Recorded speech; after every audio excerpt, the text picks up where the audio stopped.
In this comparative study, I will compare the exploration of identity in two coming-of-age films, A Time to Live and A Time to Die, a 1985 film directed by Hao Xiao-shen, and The Graduate, a 1967 film directed by Mike Nicoll. My justification for choosing these two films is due to their compelling portrayals of the protagonists' internal dilemmas that derive from conflict between conforming to the socially acceptable and their innermost desires. The coming-of-age genre is defined as one that depicts the world as true to reality as possible. The genre forces its audience, primarily adolescents, to reflect deeply on one's personal identity and worth in society.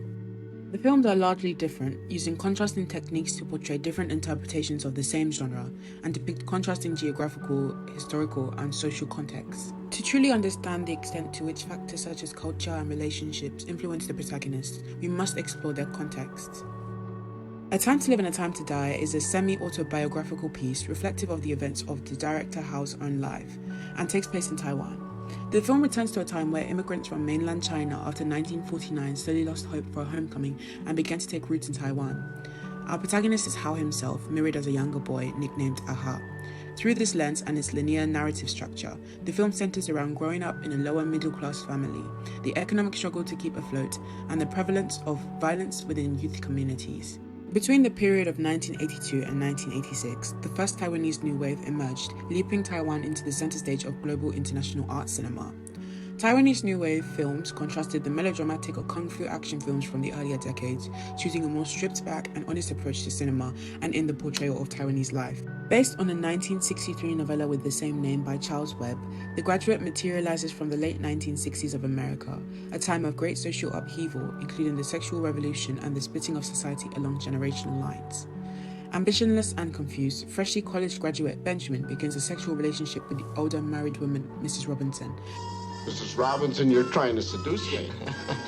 But eventually becomes entangled in a relationship with her daughter Elaine. Nicoll is considered through this romantic comedy drama film as one of the pioneers of the 1960s satire boom, where previously taboo subjects were dragged into the limelight and mocked. The Graduate explores the topic of identity while simultaneously tackling the complexities of adulthood. In the opening scene of A Time to Live and A Time to Die, the voiceover narration speaks to the autobiographical nature of the film. The narrator, who is Hao himself, explains that this film consists of memories from my youth. The camera remains still for so many moments in the opening scene that the shots begin to resemble that of a picture frame. The opening sequence acts as a cinematic recreation of Hao's earliest memories. By focusing initially on the environment of the setting, Hao is able to establish distance from the action, objectivity, and relinquishes responsibility for the events that the camera portrays. Hao may also be paying homage with his artistic choices to Japanese director Yasujiro Ozu, who used a custom-made tripod to frame the characters from a low angle. In perhaps a part of a lineage of East Asian cinema and East Asian culture, Hao replicates the same thing. This act of narrating all the context before the plot begins seems to juxtapose the collectivist and reserved Eastern Taiwanese culture focused on modesty and family privacy, and directly contrast the free and invasive culture seen in the West. This is ironic, as the opening scene of The Graduate features a 90-second sequence of Benjamin moving jarringly from right to left against a plain white wall, whilst the song Sound of Silence by Simon and Garfunkel non-diegetically plays over this scene. The music is parallel to his state of mind, with the lyrics, "Hello darkness, my old friend, I've come to talk with you again," demonstrating this. He's propelled not by will but by a machine further into this state. Nicoll maintains Barthes' hermeneutic code, creating enigma, as we are still unaware of who Ben is as a character, his identity, and coincidentally, so is Benjamin himself. The concept of time is a recurring theme of these two films. In The Graduate, time moves too fast for Benjamin. He attempts to merge with the still waves of his pool, a symbol of fluidity and calmness, which parallels the fast, flamboyant attitudes of his parents and their friends.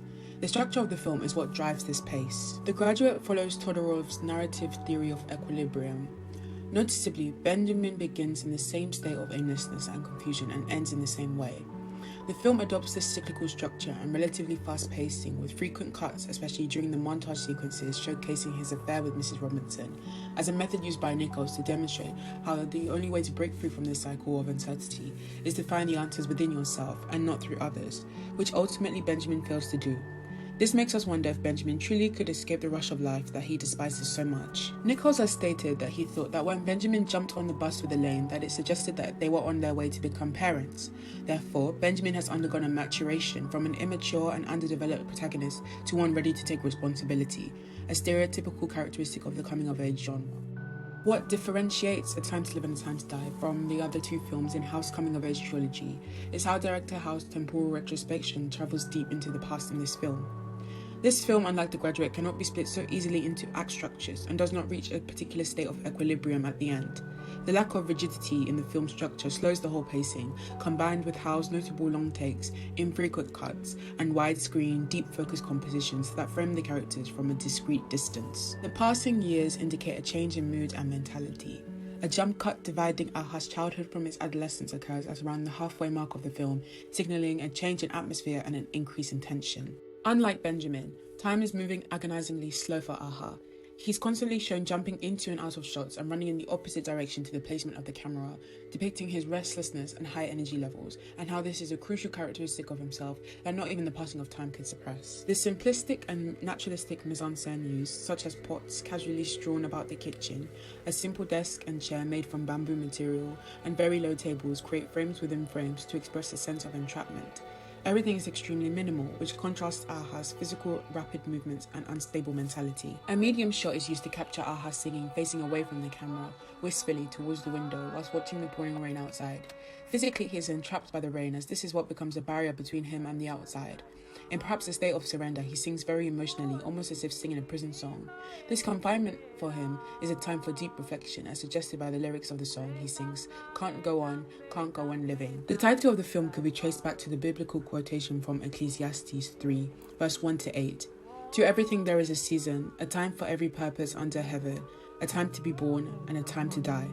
This may be Aha's time for reflection on his life and also his death. Howe explains in an interview how during the Taiwanese New Wave, he came to realize how film could function as a carrier of serious ideas. The Graduate in its nature defies the early Hollywood industry guidelines, the Hays Code, which meant obscenity, profanity, and religion had standardized ways of being represented. But The Graduate revolves around Ben's sexual pursuit of Mrs. Robinson, a femme fatale character who Ben sees as someone who may give him a sense of purpose, a display of Benjamin's youthful rejection of societal expectation. In A Time to Live and A Time to Die, we see that a potential romantic relationship is exactly what Aha needs to find a sense of purpose. His unnamed love interest promises to give him a chance if he passes his exams, and the lighting becomes soft and bright, showing how life-changing director Howe must have thought this moment in his life was, like an epiphany. Aha snaps out of his previous lost days and confusion, and a medium shot filmed with a handheld camera shows his visible excitement for a future and for a promise of love. The idea of first love becoming the ultimate revelation and turning point in an individual's pursuit of purpose and identity is also demonstrated in The Graduate. Benjamin finds solace in Elaine. Being of similar age, he feels understood by her in a way that Mrs. Robinson could not.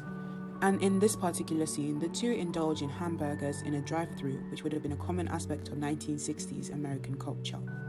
Montages featuring aerial shots of his red convertible speeding over the San Francisco Bay Bridge to see Elaine evoke ideas related to freedom, escapism, while also reminding us of Benjamin's affluence.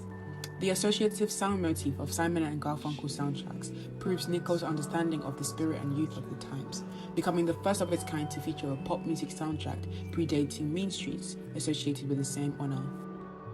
One of the final scenes of the film, in which Benjamin does the socially unacceptable act of stopping Elaine's wedding, features close-up shots with rapid zooms into Mr. and Mrs. Robinson and Elaine's groom faces, showing them angrily denigrating Benjamin for his insolent behaviour.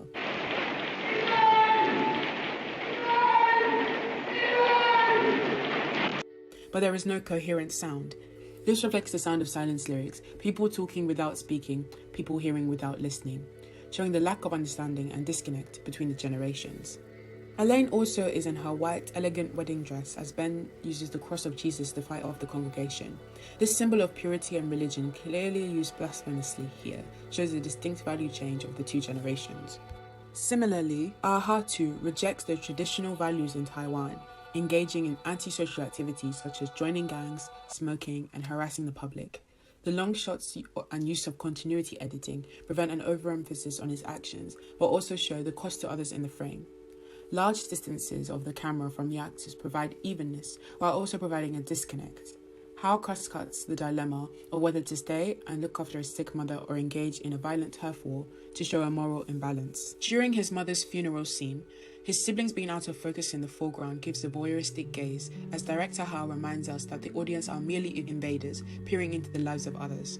Hao prefers the absence of wordy dialogue. The lack of speech contributes to the discovery of hidden emotions in his characters.